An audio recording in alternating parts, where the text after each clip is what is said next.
pressure right here. We're just working down the line with it.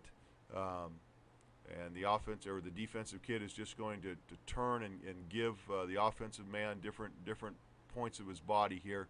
The object obviously is not to slide off. Okay, we want to have good balance and good posture on this. Just feeling the ground. You see the feet are always working on that. As the defensive man turns, if your offensive kid starts to lose balance on this, then you know he's got way too much weight forward. Again, just working the hands. It's a little shaky right here, the one we're looking at. Not great hands. He's more or less passing it off rather than re-gripping his punch and putting him at the near point of the defender. And this one's a lot better right here. You notice the posture. It's upright, erect. He's not falling off. The only thing I don't like is feet aren't working. Keep the feet moving. Keep feeling the ground with your feet. One last look at it right here. Good head back, good posture right there, good extension with the arms. Feel it. Feel it. That's it. That looks pretty good right there on that particular drill. Again, just work them back and forth and have them trade off.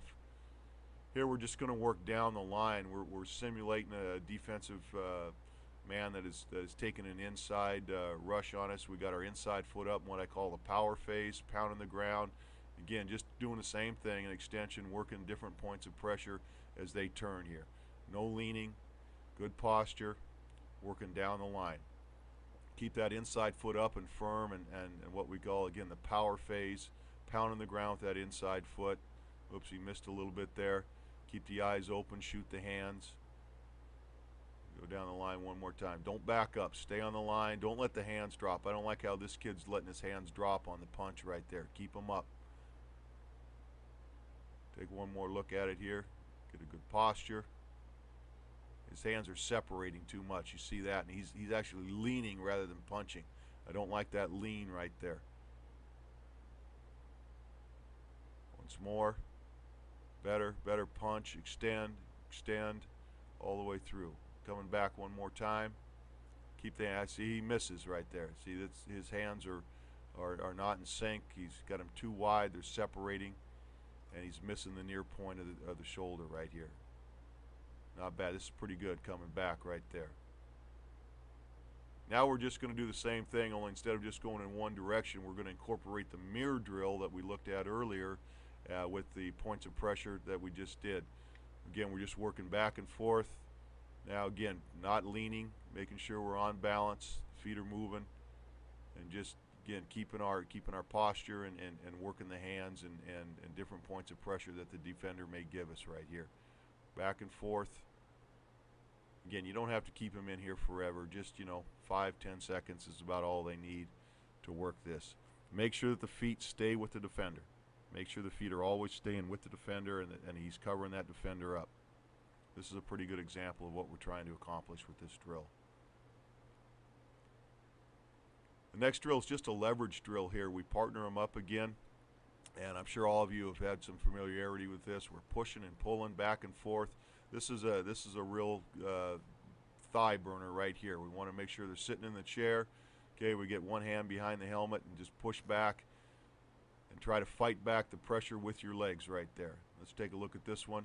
Pretty good posture. He's sitting. Now when the defender tries to pull him forward, he's got to sit in the chair.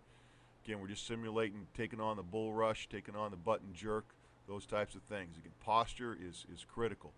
We have some good ones in here and some not so good ones on this. Sit down. Fight with your legs. Fight with your legs. Don't let him pull you around. Yeah, I see he's getting fatigued here, getting his butt jacked up in the air, getting bent over at the waist and losing all his power and all his leverage on this. Get the hands behind the back. There we go. This kid's just hanging on for dear life, trying to prop himself. You can see how straight-legged he gets. He's in trouble right here. No leg strength, no posture on this one. I mean, he's got a one thing you have to guard against in this drill is the brother-in-law act. They'll take it easy on each other if you let them. Don't let them do that. They got to keep working each other. Again, this is just a great drill for developing posture and leg strength and learning how to fight and keep your balance and your posture through the bull rush or the button jerk.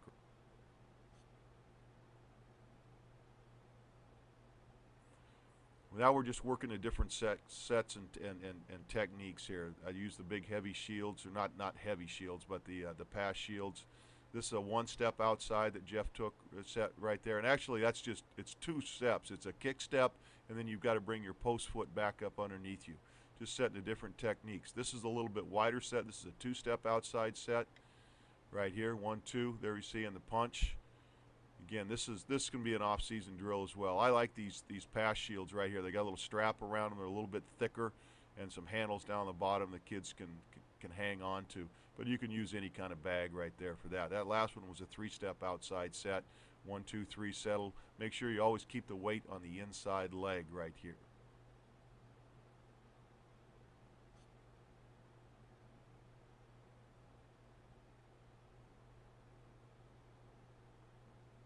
The last one, we're working a power. We've got an inside defender that's inside of us. We're working the power, working down the line of scrimmage. Again, notice how the inside foot is up. We never want to get past midline of the defender on the power. Always stay on the outside half of the defender right here. Don't overshoot it.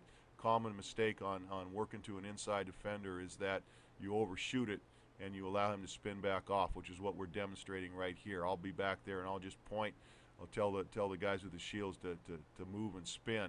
So we're checking ourselves and our posture. We're working them down the line, boom, they spin. We ought to be on balance for them to come back for us.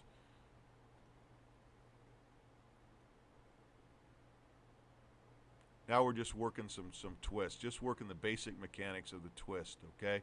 My rule is that whoever has the looper is the one that has to force the switch on the twists. So again, I'm just back there pointing, whether I want a TE or an ET, whatever. Whoever's got the penetrator must protect the seam, and that's one thing I'm always coaching them about is protect the seam. Don't let that penetrator get to his buddy's back on that.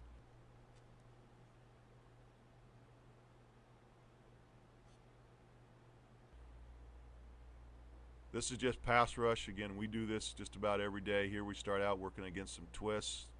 Right here, you can see that does a pretty good job of protecting the seam right there. Again, don't let that penetrator get to the back of the guy you're working with right there. If you got to protect that seam. Here we ended up staying man on it. They ran a delayed twist right here, and I always talk about if we get off on different planes, we're going to stay man on the twist. This is just a one-on-one pass set right here. Pretty good job of hand placement right there and balance. Here we're working a jump technique actually. The tackle jumped the defensive end. Pretty good kick step, 3-step outside set. Good hand placement, good punch on the pass set.